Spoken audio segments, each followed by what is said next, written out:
중단원 2 일상생활과 민주주의 두 번째 차시 학습을 시작하겠습니다.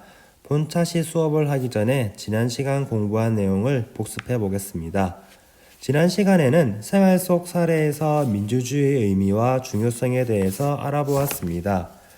정치라는 것은 사람들이 함께 살아가다 보면 여러 가지 문제가 생길 수 있고 이러한 문제를 원만하게 해결하는 과정이 정치라고 배웠습니다. 그래서 꼭 TV에 나오는 국회의원이나 정치인만이 하는 게 아닌 여러분들이 가족끼리 회의를 하는 것, 학급에서 회의를 하는 것, 학교에서 회의를 하는 그 모든 것들이 바로 정치가 된다고 공부하였습니다.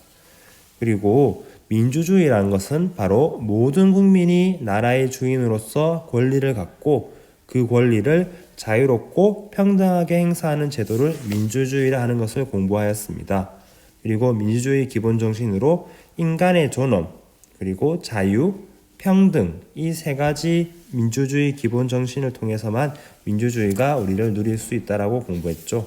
그리고 마지막으로 민주선거의 기본 원칙 4가지, 보통, 평등, 직접, 비밀 4가지 원칙에 대해서도 공부하였습니다. 오늘은 사회교과서 40쪽입니다. 오늘의 배움 주제는 바로 생활 속에서 민주주의를 실천하는 태도를 가져보기입니다. 교과서에 보면 그림을 봅시다. 소용인에 반해서 자리를 바꾸는 문제로 갈등이 생겼습니다.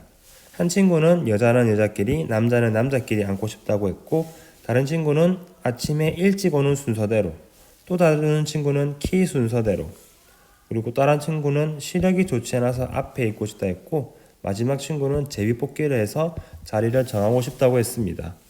서로의 생각이 지금 다르기 때문에 문제가 되고 있죠. 과연 그럼 구체적으로 어떤 이야기가 오갔는지 함께 살펴보겠습니다. 사회교과서 41쪽을 보니 얘기합니다.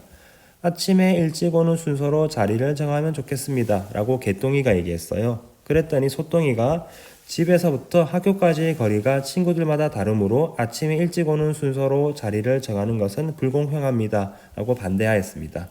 그랬더니 이번에는 순이가 키가 큰 친구가 앞에 앉으면 뒤에 있는 사람은 칠판의 글씨가 잘 보이지 않습니다. 했더니 그럼 키 순서로 자리를 정하면 좋겠습니다. 라고 이야기합니다. 다음, 키가 크다고 항상 뒷자리에 앉는 것은 문제가 있다고 생각합니다. 또 시력이 좋지 않은 학생이 키가 클 수도 있습니다. 라고 안경 낀 여학생이 이야기를 하였죠. 다음, 키가 큰 친구도 앞에 앉을 수 있도록 책상을 배치하면 좋겠습니다. 라고 했더니 여학생이 키 순서로 자리를 정하고 모둠을 만든 다음 일주일씩 자리를 바꿔가면 앉으면 안 될까요? 라고 이야기를 하고 있습니다. 결국 소용인에 반해서는 키 순서로 자리를 정하고 모둠을 만든 다음 시력이 좋지 않은 친구들은 앞자리로 바꿔주기로 결정을 하였습니다.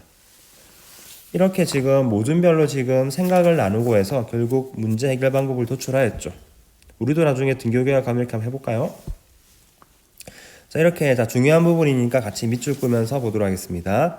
일상생활에서 부딪히는 다양한 문제와 갈등을 해결하려면 대화와 토론을 바탕으로 관용과 비판적 태도, 양보와 타협하는 자세가 필요하다는 겁니다. 무슨 말이냐? 이 문제를 해결하기 위해서는 폭력이나 또는 협박이 아닌 대화, 서로 이야기를 하고 또 생각을 다룰 경우는 토론을 통해서 결정을 해야 된다는 거죠. 그리고 그 과정에서 우리가 가져야 될 생각은 바로 이 3가지란 겁니다. 첫 번째는 관용이죠. 나와 다른 의견을 인정하고 포용하는 태도죠. 너 왜 그렇게 생각해? 난 그거 아닌 것 같은데?가 아닌 저 친구는 저렇게 생각하구나. 나와 생각이 다를 수도 있구나 라는 관용적인 태도를 가져야 됩니다. 다음 두 번째는 비판적 태도도 가져야 됩니다. 이것은 사실이나 의견의 옳고 그름을 따져 살펴보는 태도입니다. 무조건 친구 말하고 그래 응, 알겠어 보다는 저 부분에 저게 사실인가? 저 부분에 저 생각은 옳은가? 라고 여러분이 살펴보는 비판적 태도를 가져야 되는 겁니다. 다음으로 양보와 타협입니다.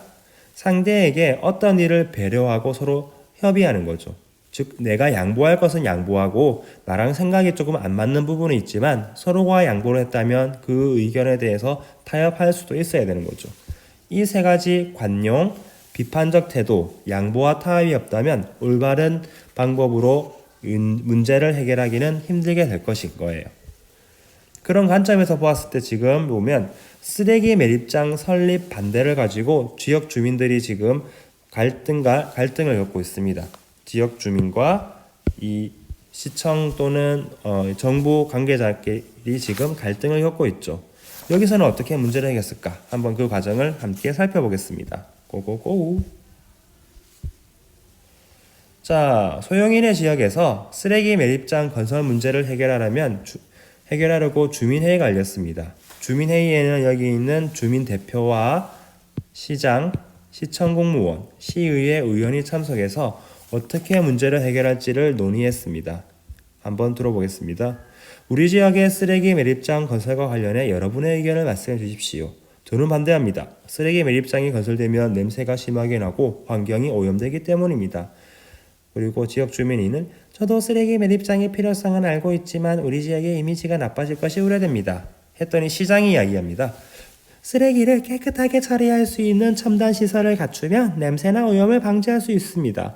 그랬더니 시의원이 제가 설문조사를 한 결과 우리 지역에 부족한 시설이 많았습니다. 쓰레기 매립장을 만드는 것과 함께 우리 주민들에게 필요한 것을 만들면 어떨까요? 했더니 다른 지역 주민 3이 저도 그 의견에 동의합니다. 우리 지역에는 사람들이 편히 쉴 수 있는 공원이 없습니다. 시장이 그렇다면 쓰레기 매립장과 함께 지역 주민들이 편히 쉴 수 있는 공원을 만들어 드리겠습니다. 이제 어느 정도 타협점을 찾은 것 같습니다. 쓰레기 매립장 건설과 함께 공원을 만드는 것에 동의하십니까? 네, 동의합니다. 라고 해서 매립장을 하지만 동시에 지역 주민들이 편히 쉴 수 있는 공원도 같이 만들어 달라고 해서 이 대화와 토론을 거쳐 양보와 타협으로 문제를 해결하였습니다. 하지만 여러분들도 실제 모든 회의를 해서 알겠지만 모든 문제가 양보와 타협이 되나요? 그렇지 않은 경우가 있죠. 그래서 양보와 타협이 어려우면 사람들은 어떤 원칙으로? 다수결의 원칙으로 문제를 해결하는 경우가 많습니다. 밑줄 그어주세요. 이 다수결의 원칙이란 다수의 의견이 소수의 의견보다 합리적일 것이라고 가정하고 다수의 의견을 채택하는 방법입니다. 가장 많이 활용하는 방법이죠. 어떻게? 자, 오늘 우리 현장 체험학습 어디로 갈까요? 첫 번째, 서울 가고 싶은 사람 손. 두 번째, 부산 가고 싶은 사람 손. 이서 더 많이 손든 의견을 결정하는, 더 많이 손을 든 의견에 따라서 어떤 의견을 결정하는 거죠. 그런데 이 다수결의 원칙도 무조건 옳다 할 수는 없죠. 그렇기 때문에 소수의 의견도 존중해야 되는 부분이 있는 겁니다. 여기 보면 다수결의 원칙을 사용한 예가 있습니다. 첫 번째로 가족회의에서 오늘 어디로 놀러 갈지 정해볼까? 두 번째로는 여러분 해봤던 거죠. 선거 같은 경우도 대표적인 다수결이죠. 가장 많은 표를 받은 친구가 회장에 뽑혔죠. 대통령도 그렇고요. 다음 학급회의에서도 체육대회 종목 무엇으로 할까 할 때 친구들이 스티커를 붙입니다. 이렇게. 이것도 가장 많은 스티커가 붙여진 친구의 의견을 결정한다면 이것도 하나의 다수결이 될 수 있습니다. 자, 오늘 이렇게 여러분들이 생활 속에서 민주주의를 실천하는 태도에 대해서 함께 공부해 보았습니다. 생활 속에서 민주주의를 실천하기 위해서는 대화와 토론으로 문제를 해결하되 그 속에는 관용, 비판적 태도, 양보와 타협의 마음을 가져야 되고 이렇게 문제를 해결할 수 없을 경우에는 대화와 토론으로 해결할 수 없을 경우는 다수결의 원칙을 통해서도 해결할 수 있다는 것을 오늘 공부하였습니다. 오늘 여러분이 해야 될 자기주도 학습 활동은 다수결의 원칙을 사용하는 사례가 교과서에 3가지가 나와 있습니다. 이 사례가 아닌 다른 2가지 사례를 여러분이 이 학습터 게시판에 서술해 보도록 하세요. 그리고 두 번째 활동은 이러한 다수결은 장점과 단점이 있다고 하였죠. 이 다수결의 장점과 단점을 여러분이 각각 이 학습터 게시판에 서술하면 되겠습니다. 자, 그럼 지금부터 자기주도 학습 활동 시작하겠습니다. 뿅!